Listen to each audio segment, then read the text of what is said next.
Welcome back now for the news in detail. We start from Sudan, where after months of negotiations, the ruling military council and the civilian opposition coalition have agreed on a constitutional declaration. The African Union mediator Mohamed Hassan Labat says the deal will pave the way for a 3-year transitional government.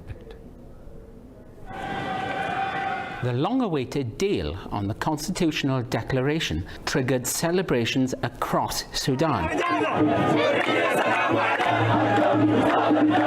African Union mediator Hassan Labat says the pact outlines the powers of a joint civilian military ruling body. It also dictates the deployment of security forces and immunity for generals over recent violence. I am very happy to announce to the Sudanese people, the international and African people, that the two delegations have completely agreed on a constitutional declaration. The power-sharing deal envisages a governing body of 6 civilians and 5 generals. Once the transitional government takes office, Sudan will undergo a 3-year transition leading to elections.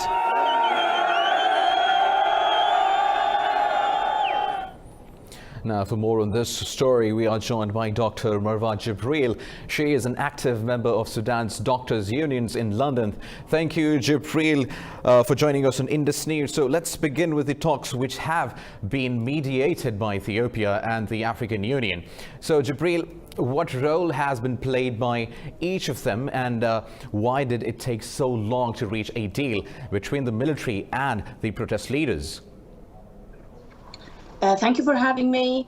I think there was a huge rift between the Force for Freedom and Change, who form or represent the coalition in opposition, and the military junta, especially after the frequent attacks on civilians. And we all know about the 3rd of June massacre, where the sit-in was dispersed forcibly by brutal force. And I think the African and Ethiopian mediator came to try to bridge the huge rift. There was a severe damage of trust between the two, and they managed to facilitate those talks between them. It took really long because a few factors. I think the military council or military junta was very resistant to different elements, especially the formation of the Sovereign Council. Also, the Force for Freedom and Change constituted of a very large political bodies with different ideologies. So, of course, to put all this coalition in harmony and all to come with one goal was needed a bit of time. The other thing is, of course, they needed to introduce the new chapter of peace and conflict resolution to the constitutional declaration, which took part in Addis Ababa last month. And I think all this took or contributed for the long time the process took. Right, Dr. Jibril, we have the military and the protesters have reached several agreements which fell out one after the other. So do you think the deal would last or end in another military takeover? Well, I would say no agreement has ever been reached between the protesters and the military junta. There have always been negotiations where they start till they continue again, then cease and so forth. I think there is an issue of trust between the protesters to the military. They see that they are sitting on the negotiation tables, but still they're attacking civilians with the sheer force. The last massacre was on the 29th of July in Al Ubaid, where students, secondary school students, were shot dead when they went out peacefully protesting. So I think there is an issue. The only thing we say, what we can hope is that there will be an international observation and monitoring for this process to ensure and exert pressure on the council, on the military personnel, that they will not continue to come out of this agreement. The military, of course, now, or the military council will be dissolved, and it will be part of the Sovereign Council, which, as you mentioned in your report, will constitute of 6 civilians and 5 military personnel. So they will be part of the council. However, I can't deny that people are still very suspicious about the military council. I think we pushed them toward this signing the declaration, and the guarantee is by us continuing to monitor and ensure that there is a mobilization of the civil society institutions in Sudan, which was dismantled by the previous regime. Right, Doctor, coming to you, Leslie, I want to talk about the recent killings of the students. So, Sudan's military council has dismissed and arrested 9 soldiers from the Rapid Support Force in connection with the recent killings of the students. So, Dr. Marwa, do you think this tragic incident marked the end of Sudanese crisis? Well, I would say the security forces of the military council recently announced the investigation, the result of the investigation for the 3rd of June massacre in Khartoum, and it was a complete I don't know even how to mention it. It wasn't a fair or just investigation. They didn't take into account all people who died, and we can't see that there is an actual fair trial will take place. Same is what happened with where they arrested. Now you mentioned 9 soldiers. We don't think that the justice will be served. The only way to have to end the crisis is to have a reformed, independent judicial system through the transition to a civil rule that will ensure justice will be served, as well as we need to ensure also those rapid security forces will be rehabilitated, because we think a lot of people who joined it are mercenaries, people who never had education, and the only way is to rehabilitate them and reform the whole military institution. Without that, I would doubt that all these attacks will cease. Right, Dr. Marwa Jibril, thank you so much for your time. And now moving on with the news stories. Forces loyal to Commander Khalifa Haftar have killed 9 pro-government fighters in Libya. A military spokesman said 5 of them were killed in an airstrike south of Tripoli. The spokesman said a number of Haftar's fighters were killed in clashes, while government soldiers retook control of key positions. Khalifa Haftar launched an offensive in April to wrest control of Tripoli from the UN-recognized government. Pro-GNA armed groups have weathered the initial onslaught, but over 1,000 people have been killed since then.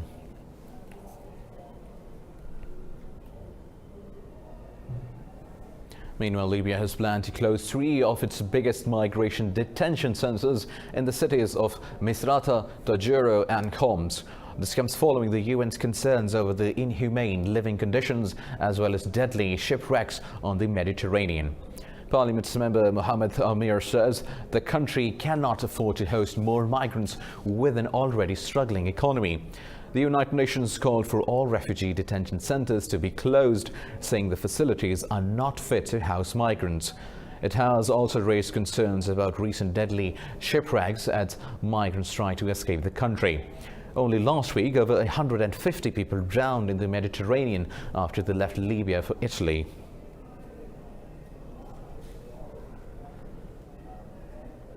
Turkey says it has killed 6 Kurdish militants during an ongoing counter-terrorism operation in northern Iraq. The National Defense Ministry says Turkish fighter jets bombed the Haftanian region as a part of Operation Claw. Turkey launched the operation against the Kurdistan Workers' Party known as the PKK in the Kirkuk region of Iraq on May 27th. Thousands of Algerians have marched through the capital, Algiers, threatening civil disobedience. The protesters are demanding the resignation of Army Chief Ahmed Gaid Salah and Interim President Abdul Qadir Ben Salah, amongst others. The deadlock between protesters and the government tightens since the army rejected preconditions for talks earlier this week.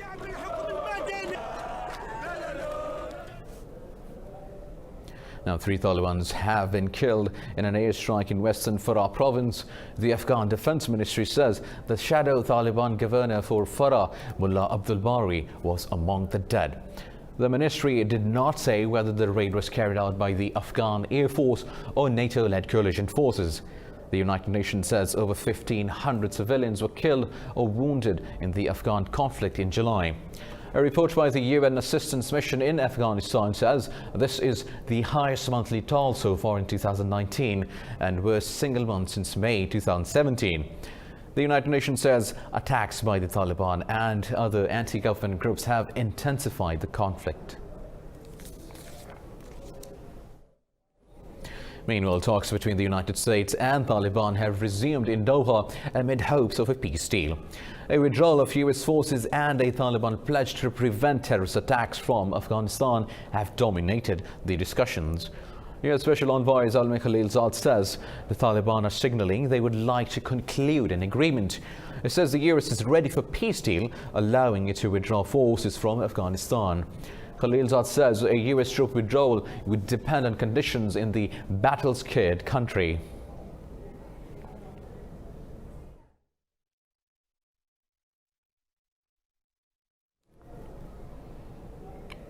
Meanwhile, the US has imposed a second round of sanctions on Russia over the alleged poisoning of a former spy, Sergei Skripal, in Britain last year. The new sanctions prevent Russia seeking financial assistance from the World Bank and the IMF. The UK and the US accuse Moscow of attacking Skripal and his daughter with a nerve agent, but Russia denies its involvement in the crime. Moscow says the move will hurt already strained US-Russia ties. Washington imposed an initial batch of sanctions last year. The White House says new sanctions have been imposed because Russia failed to provide the assurances required under US law.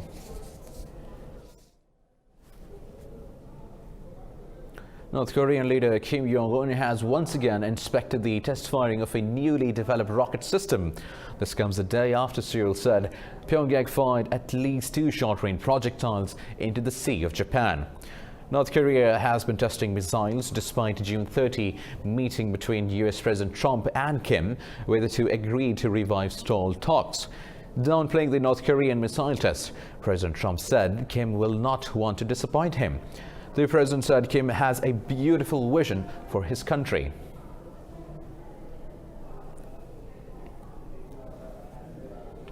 Three people have been killed and 2 more injured after a cliff collapsed at a popular Southern California beach. California's lifeguard department says the sandstone cliff collapsed at Grandview Beach in Encinitas, a suburb north of San Diego. The slice of a rock fell 15 feet onto the beach and its people. The area is highly popular with local residents, surfers and holidaymakers. Officials say a woman died at the scene while 2 people died in hospital. Moving on, Norway says Venezuelan officials and opposition representatives have repeated their willingness to agree on a constitutional solution. The statement came after US President Donald Trump said he is considering whether to impose a quarantine or blockade on Venezuela. Norway's foreign minister says the 2 sides are continuing talks in Barbados to end Venezuela's political crisis. Opposition negotiator Stalin Gonzalez thanked Norway for its mediation. Meanwhile, President Nicolas Maduro rejected US threats of a possible blockade. He says Venezuela's seas will remain free and independent. Maduro says he asked his UN ambassador to denounce the US threats at the Security Council. Says the US takes harsh steps whenever a dialogue is in progress. Meanwhile, President Donald Trump says rapper ASAP Rocky is on his way back to the United States after being released from jail in Sweden. Earlier, a Swedish judge ordered the release of Rocky and his two friends until the verdict on assault charges is announced on August 14th. The three men were detained on July 3rd after a street brawl.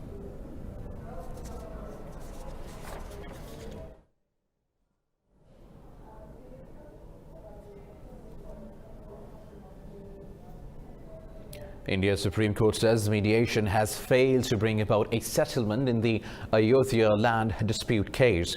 It has now ordered a series of day-to-day hearings which will commence on August 6. The destruction of the Mughal-era Babri Mosque in 1992 triggered one of the worst episodes of sectarian violence in India's post-partition history. 2,000 people died in the riots that followed. Hindu radicals claim the mosque stood on the birthplace of their god, King Rama. A land dispute over the contested holy site followed, fueling tensions between Hindus and Muslims. We welcome whatever the Honorable Supreme Court has said in the matter of Babri Masjid Ayodhya case. The Hindu Mahasabha's legal team has welcomed the Supreme Court's move. Today, Supreme Court has said that we'll hear the matter on day-to-day basis from 6th of August. Supreme Court has further directed that suit number 3, which is of Nirmohi Akhada, and suit number 5, which is of Ramlala Virajman, will be taken up first. And that's a very good sign for all of us. The development comes at a time of increased ethnic strife in the country. The rise of the BJP, led by Prime Minister Narendra Modi, coincided with increased anti-Muslim sentiment. Muslims make up 14% of India's population of 1.3 billion. In Indonesia, one person has been killed and many others injured after a powerful undersea earthquake struck off the islands of Sumatra and Java. Indonesia's disaster agency says the 6.8 magnitude quake destroyed 34 houses and damaged dozens of other buildings. It said over 1,000 residents were evacuated after a tsunami warning, which was later withdrawn.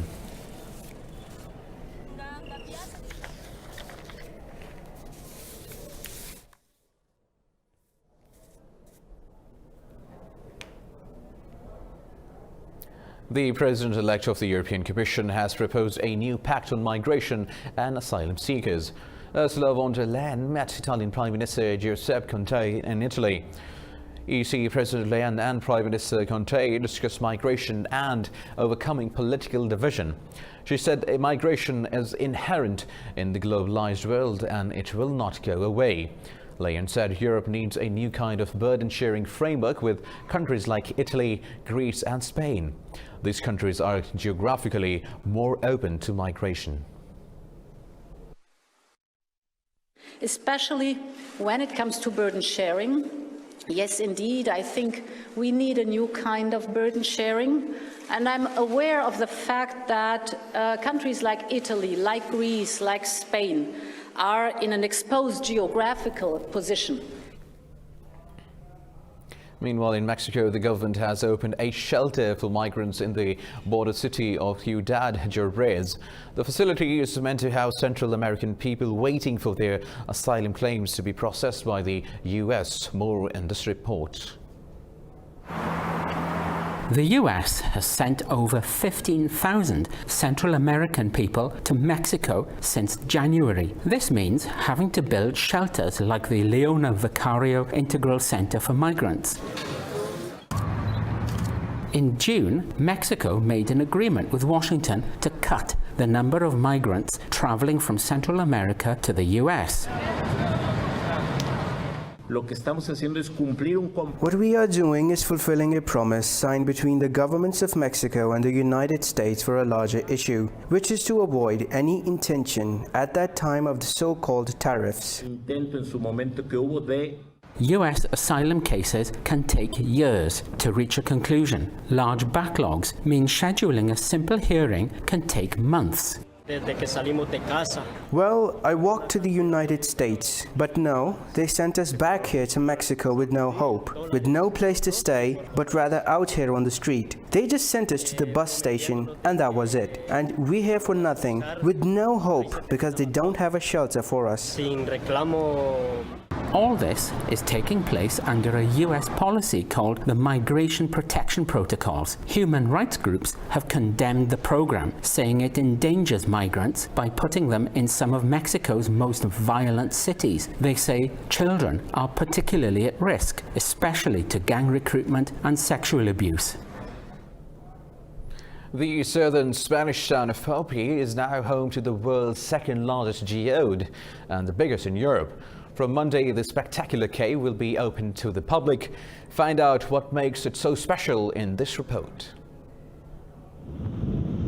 A fairy tale cave filled with giant mineral crystals, Europe's largest, will open to the public for the first time this month. The cavity in Bulletin was possibly created by the karstification of the Dolomites that form the local Aegean mountain range. Working with a budget of 500,000 euros, 700 tons of earth and rubble were removed from the mine to make it safe for visitors.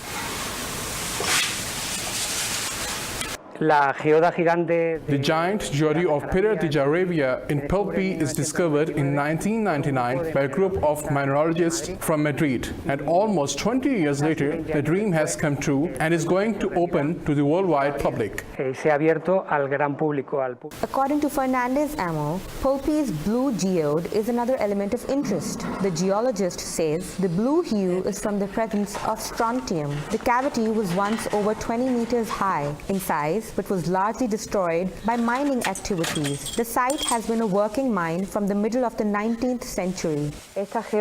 This geode is peculiar for its size is 8 meters long by 1.7 meters high and 1.8 meters wide, and for the transparency of its crystals. You can read a book through them. It is 60 meters deep and is the second largest geode in the world, but the only one that can be visited.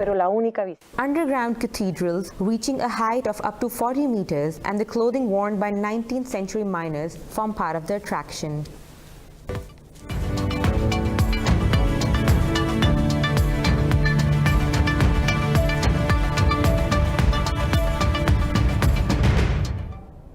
The European Union has nominated Bulgarian economist Kristalina Georgieva as its candidate to lead the International Monetary Fund. She secured a clear lead against former Dutch finance minister after 2 rounds of voting by EU ministers. Georgieva would take over from Christine Lagarde, who has resigned to head up the European Central Bank. Ms. Georgieva is currently the chief executive of the World Bank.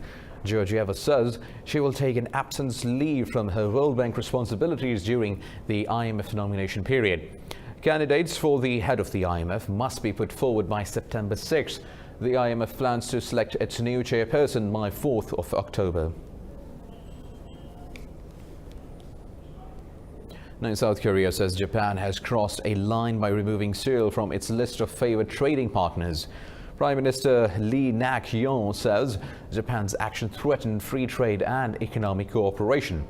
Lee says Tokyo's restrictions on technology exports have disrupted security cooperation between the United States, South Korea and Japan.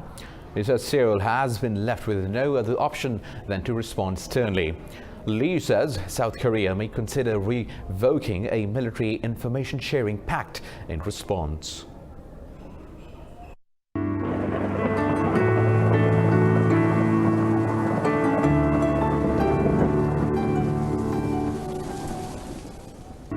Now let's have a look at the weather updates.